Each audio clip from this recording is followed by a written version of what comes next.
The night is silent and seemingly peaceful. Those who live in the great house at Collinwood are unaware of the drama that is unfolding not far away. In a majestic old house by the sea, an evil woman, cursed to live only by night, waits for a man she has summoned. And in a cottage on the other side of Collinsport, a young woman will soon make a heart-breaking discovery.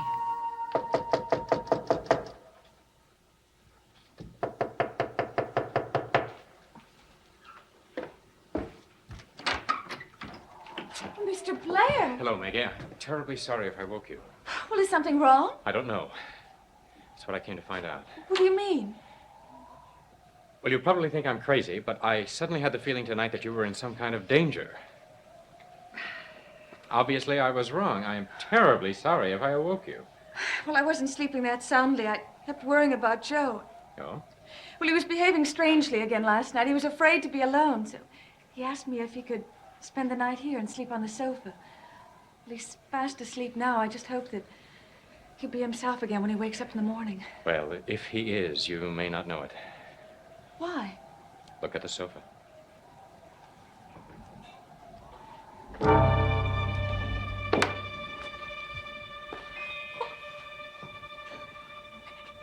He's gone.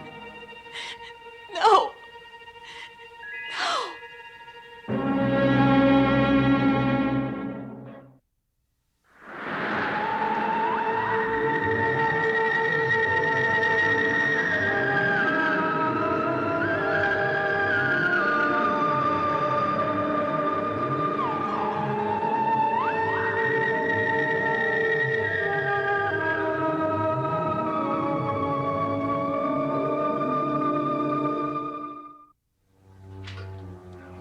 Maggie, please don't cry. I'm sorry. I don't know what else to do. Everything seems to be falling apart. Oh, now, Joe probably just went out for a walk. No, he would have knocked on the door and told me. Well, he probably thought you were asleep and didn't want to wake you. It doesn't make any sense. He seemed so anxious to stay here last night. In fact, he seemed almost afraid to leave. Why did he leave? Where did he go?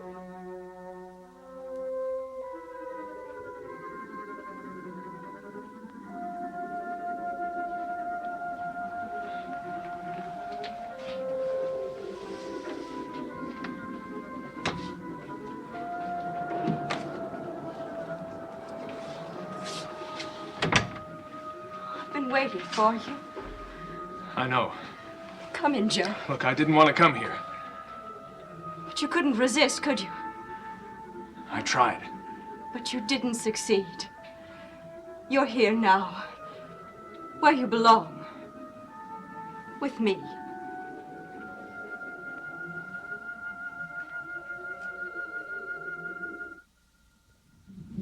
How do you feel now? I'd feel a lot better if I knew what was wrong with Joe. Oh, now, what makes you think that there's something wrong with Joe? There has to be. He's never behaved like this. It's like a completely different person. A man doesn't just change overnight. It takes time. There has to be a reason for it. Well, it didn't begin just yesterday. It's been happening since, well, soon after he left the hospital. Well, do you think the accident could have been the cause of it? Well, that's what I thought at first. After all, it was a severe concussion, and a thing like that could have, well, unpleasant after effects. Of course it could. Did you ever ask him about it? Yes. Well, I'm afraid it only upset him more. Why? Well, he seemed to think that I was implying that he'd had permanent brain damage. He insisted that whatever was happening to him now had nothing to do with any head injury. Well, whatever he insists, he is not a doctor, and therefore he can never know the truth. He's probably frightened to death of going back to the hospital to find out. I really feel very sorry for the poor fellow. So do I. I wish he would do something. He's allowing it to affect his health. He's jeopardizing his job, and I don't think he's being very kind to me. He must know how much I want to help him. I'm sure he does, but sometimes when people are under terrible stress because of something or someone... What do you mean, someone? Nothing. It was just an expression. about that. About what? He might be interested in someone else and didn't know how to tell me. Well, from what you've told me about Joe, he doesn't sound like that kind of a person. But he hasn't been himself for the past 2 weeks. As you say, there has to be a reason for it. Well, yes, but... If he doesn't tell me the reason soon, it's going to be too late.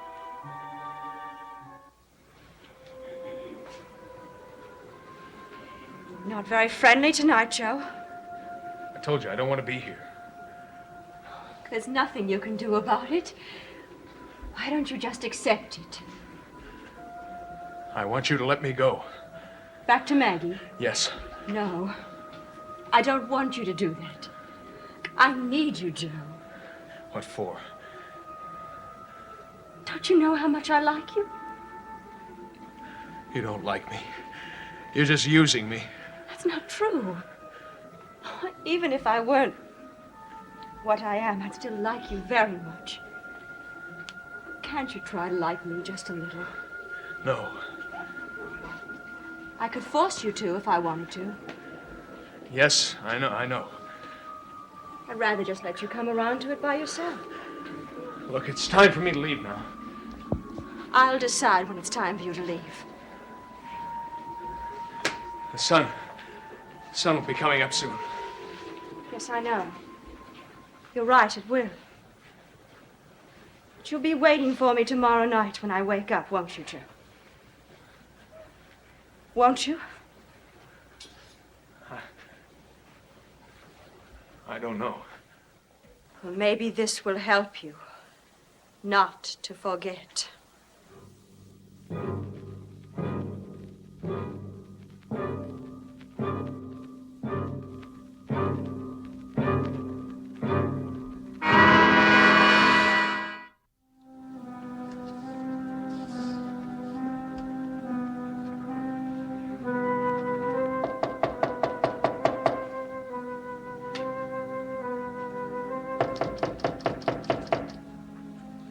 Joe?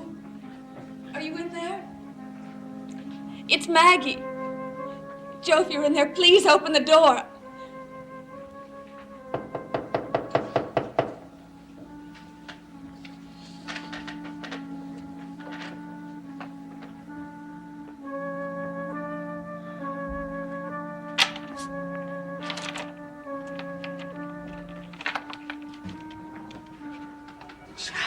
Oh, Maggie. Joe, we've got to talk now. Look, I'm not in very good shape for talking. Well, at the rate you're going, you're not going to be in very good shape for anything. Maggie, I think you better go home. Joe, you've got to tell me what's happening to you. I wish I could. Why can't you? I don't know. Joe, you're not making any sense. Nothing's been making very much sense for the past couple of weeks.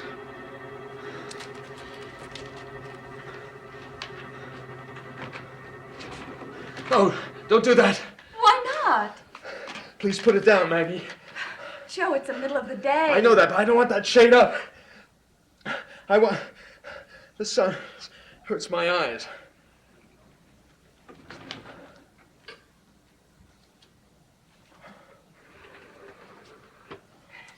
Joe, is there something wrong with your eyes? No. Well, there must be if they can't stand the sunlight. Maybe you better go back to the hospital and have a checkup. Maggie, I told you, this has got nothing to do with my concussion. Joe, please listen to me. Joe? Joe? Is there someone else? Someone else? Another girl? I never thought the time would come when you'd ask me something like that. Well, is there or isn't there? No. Joe, if you're afraid to tell me because you're afraid Maggie, of I telling swear there isn't. me, then what is it? What's wrong with you? Maggie, please go on and leave me alone. Joe, now that's not going to help you, and you know it. Why did you have to come here tonight? Why couldn't you just have stayed home? Joe, even if I wanted to go home and just forget about you, I couldn't. Your boss called me this morning. What for? Well, he wanted to know if I knew where you were. He said that he'd been calling you all morning and there'd been no answer. Oh, yeah, there's no point to answering the phone. Joe, when he told me how many Well, how many days of work you'd missed in the last 2 weeks, I couldn't believe it. Joe, you've got to go and see him. I can't do that, Maggie. But, Joe, if you don't report for work today or you don't call him and tell him why he's going to fire you, now he told me that this morning. Please, you've got to call him.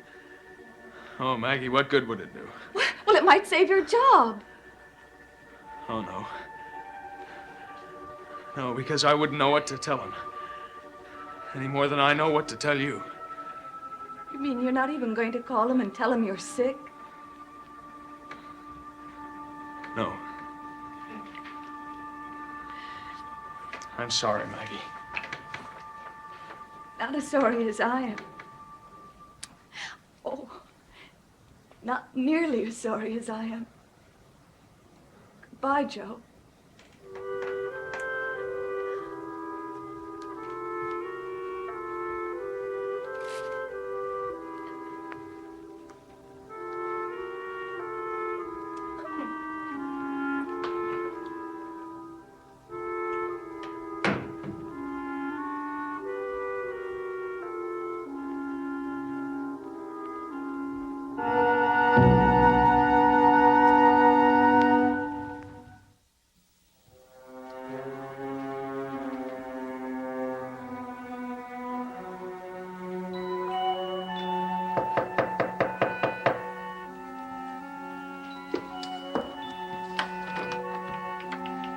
Willie!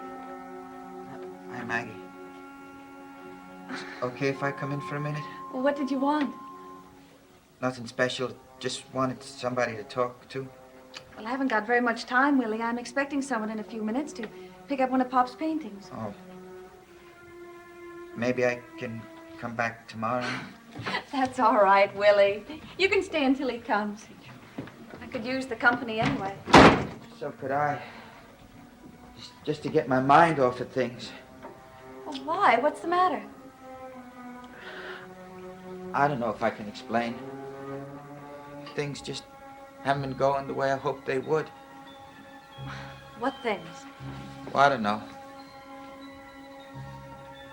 When I came back, I thought everything was going to be okay, but everything seems to be going wrong. I mean, so many weird things have been happening at the old house lately. Well, what kind of things, Willie? You know, sometimes I think everybody's going crazy up there. Barnabas, Dr. Hoffman. What do you mean?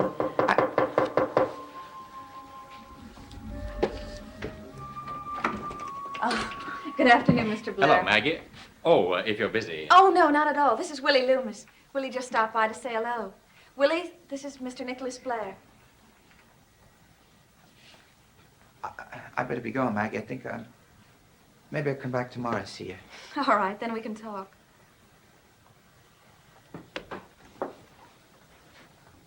Pleasure to meet you, Mr. Blair. I have your painting right over here.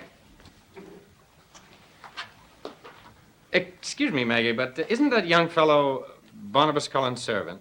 Well, yes. How did you know? I met him once before out at Collinwood. Oh. Well, I wonder why I didn't remember you. Well, I have the feeling that he is an odd one. Well, Willie does have a tendency to be obscure, but he just said that everything seemed to be going wrong at the old house. Everything seemed to be going wrong. Yes, and I have no idea what that meant. Oh, did you say that the painting was ready? Yes, it's right here. Good. I want to get it back to my house before dark. Oh, do you have to leave right away? I'm afraid I must. I was hoping you could stay for a cup of coffee. I am sorry, Maggie. I really would like to very much. But I am expecting guests at 8 o'clock, and I want to have this on display by the time they get there. Who knows? If they're as enthusiastic about it as I am, you may have a couple of new buyers by tomorrow. Mr. Blair, What? well, someday I hope to find a way to thank you for everything you've done for me. Nonsense. I'm the one that should thank you for this and for the pleasure of your friendship. And now that our business transaction is over with, I do wish you'd call me Nicholas. All right. Good night, Nicholas. Good night.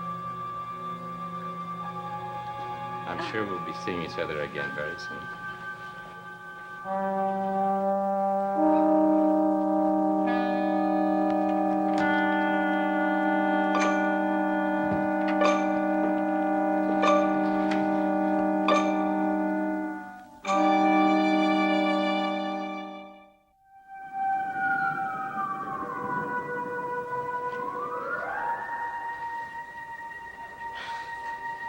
You seem terribly fascinated with the clock this evening, Nicholas.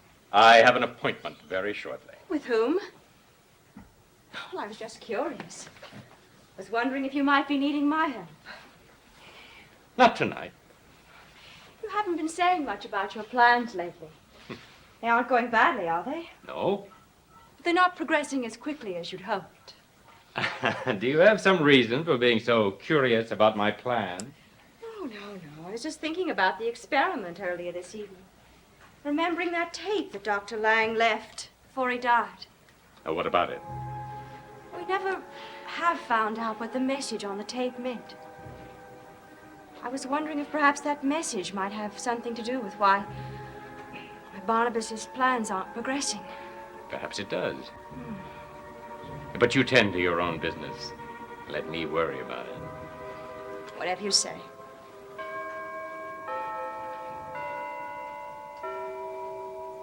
You'd better go to your room now. Nicholas, I get so bored in that room. I intend to be alone now.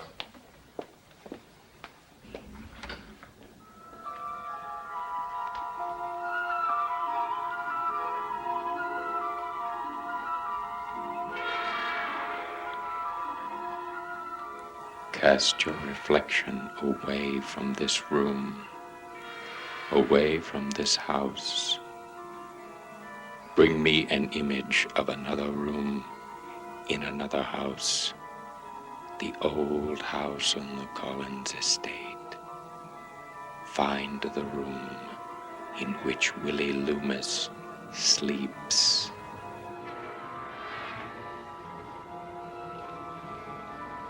Willie Loomis, you will awaken and hear me, and you will tell me what I wish to know.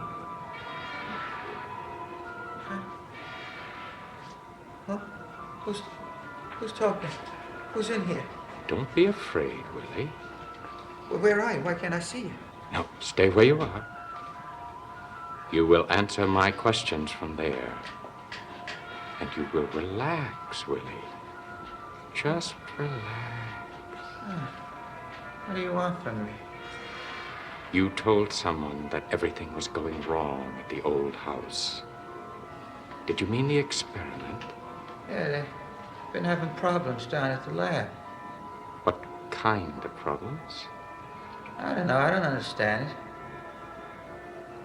Who's been having the problems? They all have.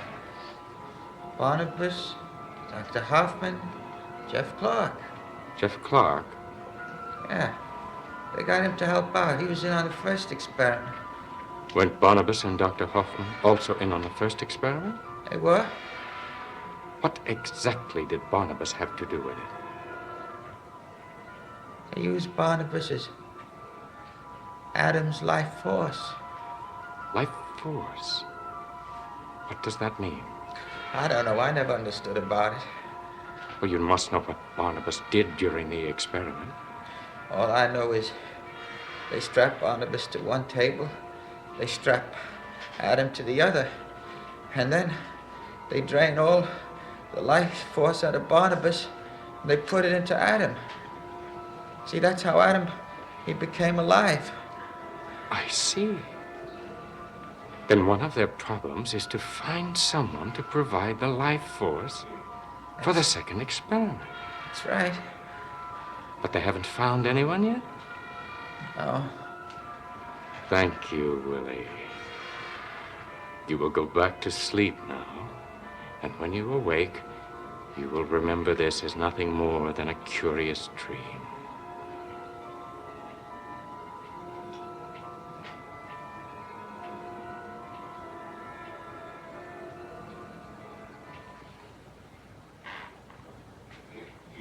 Something That's how it's done.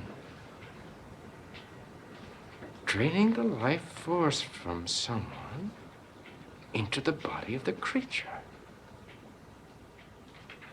Well, now that changes the picture entirely.